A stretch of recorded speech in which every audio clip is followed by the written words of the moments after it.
everybody. So today I'm going to share with you our homeschooling curriculum for my second grader.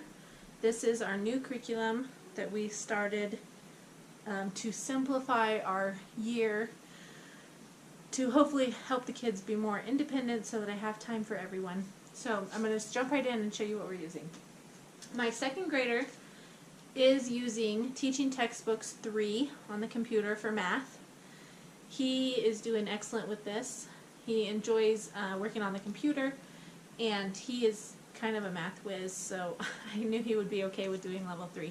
So this is what he's using for math.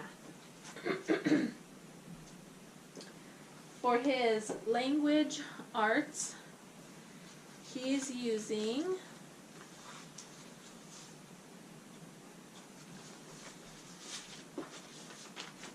he's got all sorts of stuff piled in here.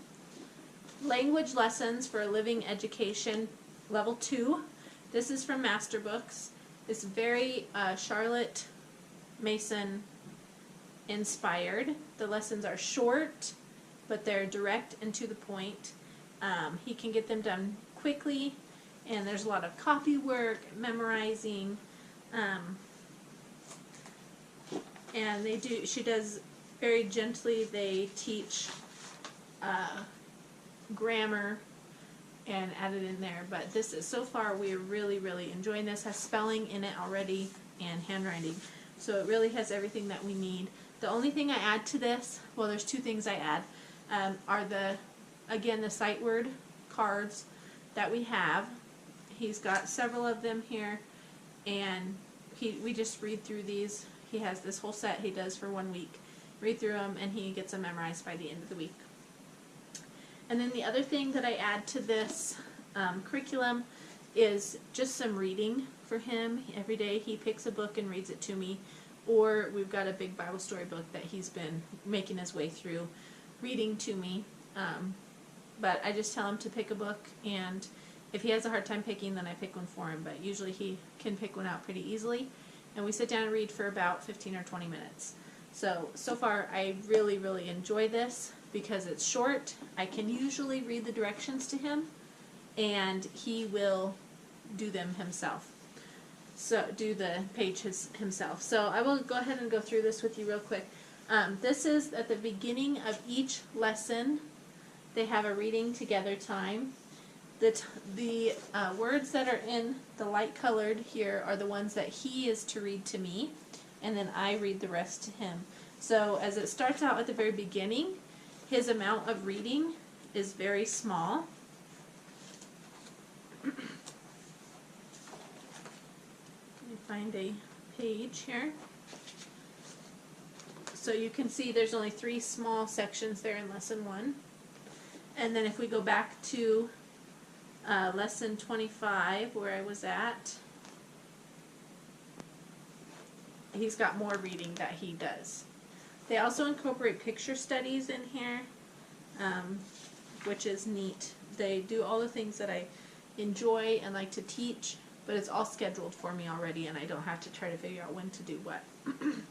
So he's got memorization, grammar practice, observation skills. He has to write, so he practices his handwriting. Here he's got some more grammar practice. He gets to tell a story. Each week he gets to make a story. He writes 2 sentences about it, or a sentence, and draws a picture. And then he's got his spelling words at the end here.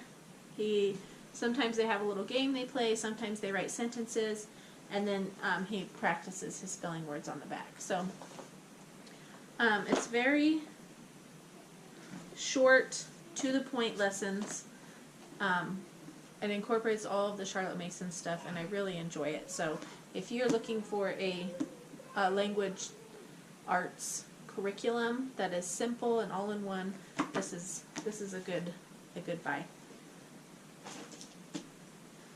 For science, he is using Life Science for Beginners from Master Books. Again, this is all included in this one book. Him and his older brother are doing this together, It is geared for kindergarten to 3rd grade, but I decided that my 4th grader would enjoy it, and he has enjoyed it for most of the part. He's learned some new things, but there are some things in here that he's like, I don't want to do that, because it's just something he doesn't enjoy for younger kids. So there's a lot of copy work in here also. There's scriptures. You can see the scripture. He had to trace it here. And then they just are learning about plants, the human body, and animals. So he's enjoying this. We've also been watching a lot of Wildcrafts for science, and he's really into learning about animals right now, so we've been doing that a lot. For another part of his science, I also got him the coloring books. So we sit down once or twice a week and do these coloring books. They find the sticker that matches the picture, color the picture, and I read it to them. So it's just kind of a fun thing to keep their hands busy. The last thing he's doing is for history, and we're using America's Story 3 for my 4th grader and my 2nd grader. I do science or history 2 days a week. And we started out with the teacher's guide that comes with this. Now the teacher's guide has got the schedule and all the answers and the worksheets that the kids are supposed to use with each lesson. I found that this is for grades 3 to 6, it says, and I just found that the worksheets are too much for my boys to do. They have a lot of notebooking pages in there, but a lot of it is questions and handwriting, and it was just too much and they weren't enjoying it. And so I decided to get rid of that. So what we do now is I use this America's Story for a read aloud. And this is really a pretty neat book. It has a lot of real pictures in it. And so it really is pretty neat. They enjoy looking at the pictures, and I read to them. So I read this to the boys, and then they will do a notebooking page about something that they remember. So I let them choose usually what they're notebooking about. We've also done different projects, like we learned about the Wright brothers, and so then they built airplanes out of popsicle sticks, so they thought that was fun. But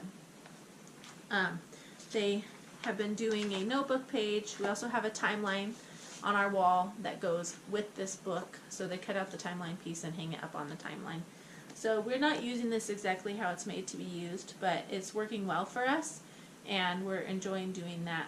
I also have some chapter books that I read out loud to them, and he is required to sit, my 2nd grader is required to sit and listen to them while I read them. And also in our morning basket, we're reading chapter books that go along with our time period in history that we're learning about. So that is all that he is using this year. It's very simple and open and go.